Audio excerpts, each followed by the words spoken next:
மேலும் மேலும் மேலும் தேட நினைக்கிறவர்கள், அரசியல் தேடியவர்கள் மேலும் மேலும் வேண்டாம், அடுத்து பல கோடி சம்பாதிச்சிடலாம் அப்படின்னு தேட நினைக்கிறாங்க.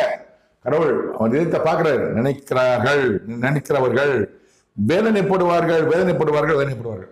அவங்க நிச்சயம் வேதனைப்படுவாங்க.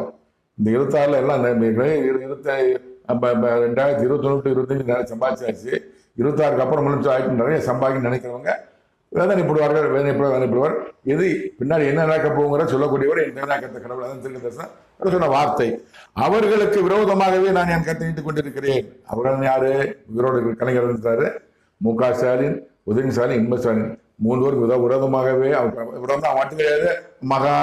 மருமகன், பேரன், பேத்தி, அவன் குடும்பம் எல்லாம், மனைவி எல்லாரும் விரோதமாகவே கடவுள் தன் கருத்தை நீட்டுக் கொண்டிருக்கிறார். சூழ்ச்சி செய்கிறவள் சரியானவள். இந்த சூழ்ச்சி செய்யறது சரியானவன்னா பிரகாஷ் ஸ்டாலின் சொன்ன வார்த்தை. மேடம் நான் ஒண்ணு பண்ணி